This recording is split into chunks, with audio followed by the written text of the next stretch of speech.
ചെറിയ കാര്യങ്ങൾ വരുമ്പോഴേക്കും തളർന്നു പോകുന്നവരാണ് നമ്മളിൽ പലരും. ചിലപ്പോൾ അത് രോഗങ്ങളാകാം, ചില സാഹചര്യങ്ങളാകാം. എന്നാൽ അതിനെയെല്ലാം അതിജീവിച്ച് മുന്നോട്ട് പോകുന്നവർ ചുരുക്കമാണ്. അങ്ങനെ ഒരാളെയാണ് ഇന്ന് നമ്മൾ പരിചയപ്പെടാൻ പോകുന്നത്. തൻ്റെ ജീവിതത്തിലെ പല പ്രശ്നങ്ങളെയും തരണം ചെയ്തുകൊണ്ട് മുന്നോട്ട് പോയി പലർക്കും മാതൃകയായിക്കൊണ്ടിരിക്കുന്ന ഒരാളാണ്. കാണാം.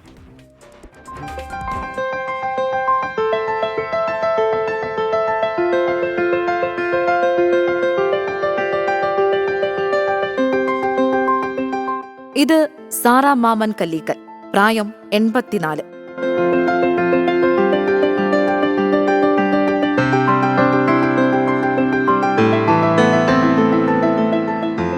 വില്ലനായി അവതരിച്ച ബ്രസ്റ്റ് ക്യാൻസറിനെ നിശ്ചയദാർഢ്യം കൊണ്ട് പറത്തിയ സാറ ഇന്ന് ഒരു സംരംഭക കൂടിയാണ്.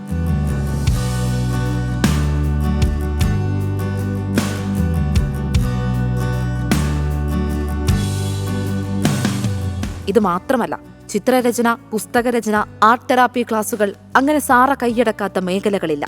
ഇനി തന്റെ ജീവിതത്തെക്കുറിച്ചും സംരംഭത്തെക്കുറിച്ചും സാറ തന്നെ പറയും. 77 മുതൽ 84 വരെ ടാൻസനിയയിലായിരുന്നു. അപ്പോൾ അവിടെ ഇദിയമിൻ്റെ യുദ്ധം വന്നപ്പോഴേ പൈസ ഒന്നും ഇങ്ങോട്ട് അയക്കാൻ വയ്യാതായി തിരിച്ചു പോരേണ്ടി വന്നു. അപ്പോൾ എന്തെങ്കിലും ചെയ്യണമല്ലോ. റിലേറ്റീവ്സ് തന്നെ ഹെൽപ്പ് ചെയ്ത് ചില ടൈപ്പിസ്റ്റ് ജോലി അങ്ങനെയുള്ളതൊക്കെ കുറച്ച് നാൾ ചെയ്തു.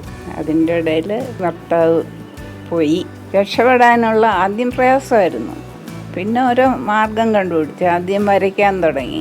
കൂടുതൽ സ്ട്രെസ് വരുമ്പോൾ അത് മനസ്സിൽ വരുന്നതിനെ പറ്റി അങ്ങ് എഴുതണമെന്ന് തോന്നും. പോയട്രിയാണ് എളുപ്പം എഴുതാൻ.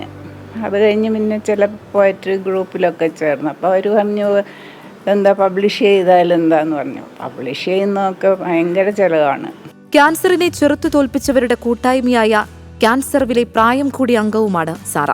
ജീവിതത്തിൽ മരണത്തെ കൂട്ടുപിടിക്കുന്നവരോട് സാറ ഇങ്ങനെ പറയും. പെട്ടെന്നൊരു ആഘാതം ഉണ്ടായാൽ ഒരു നിമിഷം കൊണ്ടായിരിക്കും നമ്മൾ ആത്മഹത്യക്ക് ചെയ്യാൻ നിശ്ചയിക്കുന്നത്. ആ നിമിഷത്തിൽ ആരും ഇല്ലാതിരിക്കുമ്പോഴല്ല ചെയ്യാനൊക്കും. ആരോടെങ്കിലും തുറന്നു പറയാനും ഒരാളില്ലാത്തതാണ് ഏറ്റവും വലിയ ക്രൈസിസ്. ആരോടെങ്കിലും തുറന്നു പറയാൻ കുട്ടികളെ